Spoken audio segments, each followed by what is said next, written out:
The 30 minutes of a live streaming of the press conference for the US AG, Loretta, accompanied by other top US officials, including Assistant AG, the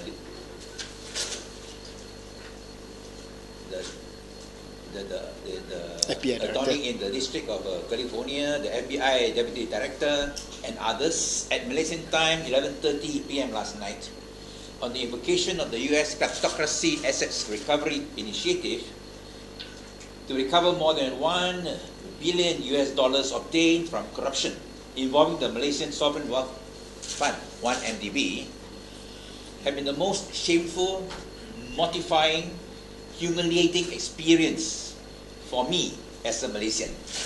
And I believe for all Malaysians, regardless of race, religion, or region, who love Malaysia and wants Malaysia to be respected all over the world.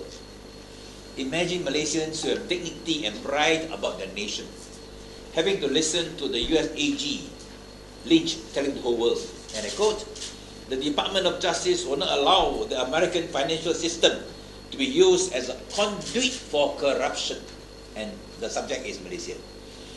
With this action, we are seeking to forfeit and recover funds that were intended to grow the Malaysian economy and support the Malaysian people.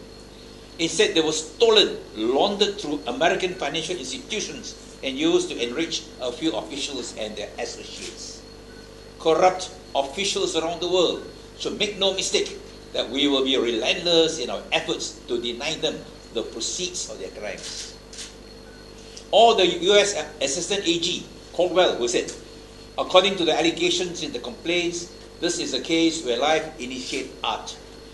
The associates of these corrupt 1MDB officials are alleged to have used some of the illicit proceeds of their fraud scheme to fund the production of The Wolf of Wall Street, a movie about a corrupt stockbroker who tried to hide his own illicit profits in a perceived foreign safe haven.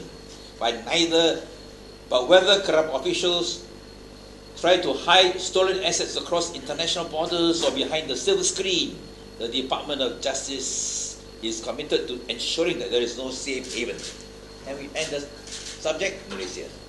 Or the US Attorney Tucker said, stolen money that is subsequently used to purchase interest in music companies, artwork, or high-end real estate is subject to forfeiture under the US law.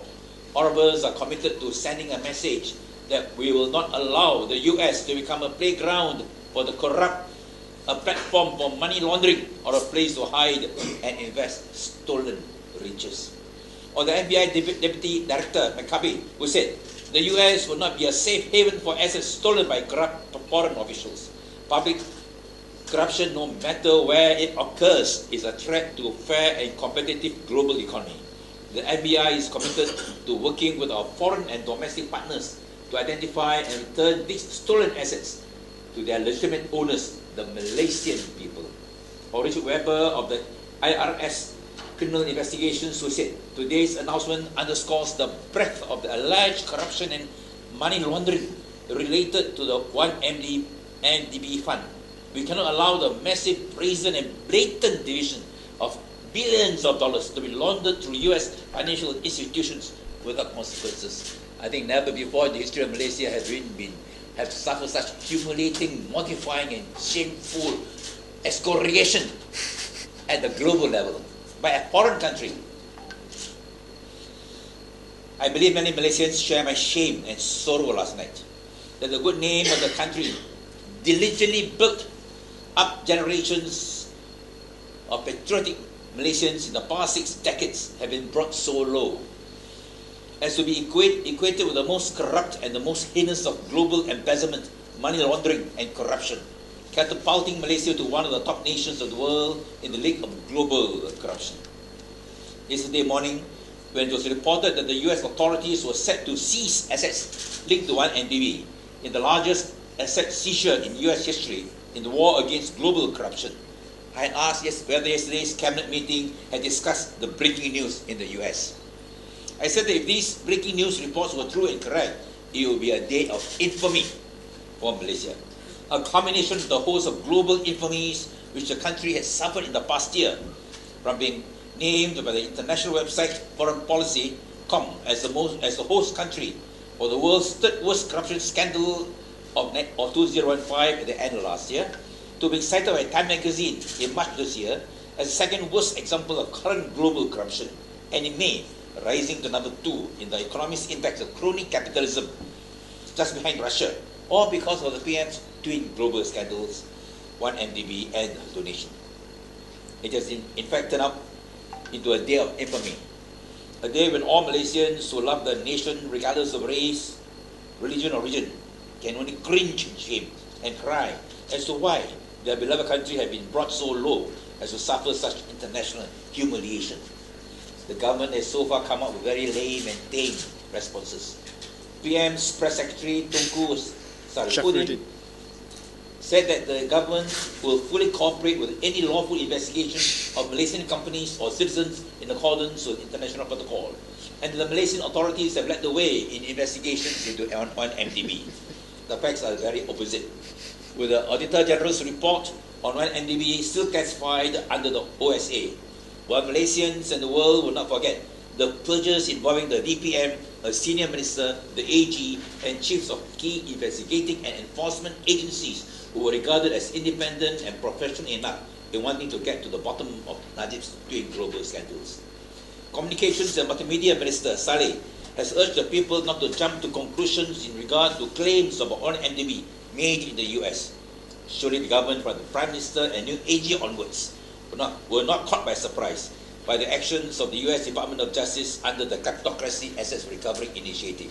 In fact, in the past 10 months, since the New York Times first reported on September the 22nd last year that a US federal grand jury was examining allegations of corruption involving 1MDB under the Kleptocracy Asset Recovery Initiative 2010, I made at least a dozen speeches or media statements on the subject. The next day, on September 23rd, I asked whether Malaysia had a kleptocrat as a Prime Minister. In my speech in JB on 10th October, I asked whether the DPM, Zahid, who was visiting Washington at the time and met the FBI, whether he was afraid to ask FBI whether Najib was being investigated by the US Department of Justice under the Kleptocracy Asset Recovery Initiative for fear of an affirmative answer. This was what Zahid told Malaysian press in Washington at the time. Nothing on 1MD was raised by the FBI or John Kerry, the Secretary of State, or any party that I met when I was in Washington. 1MD is not a big issue to them at all. Maybe the issue is big, as it is shouted about in the country, because in our country, it is used as a political issue. Now things are very different. On 12th of November, I suggested in Sandakan that the US President Obama should be asked the specific question when he visited Malaysia at the time, whether FBI and US DOJ were investigating Najib under the Kleptocracy Assets Recovery Initiative 2010 in connection with the 1MDB scandal. With the latest world-shaking developments over the action by the US authorities over the 1MDB linked assets, Malaysians cannot continue to pretend that we can be business as usual on the 1MDB issue. Although the mainstream, Bahasa and English media pretend that nothing has happened by blacking out the US developments. I call for a special parliament meeting before National Day, August 31st, to establish an international Royal Commission inquiry to regain world respect for Malaysia as a country which upholds rule of law and is serious about national integrity.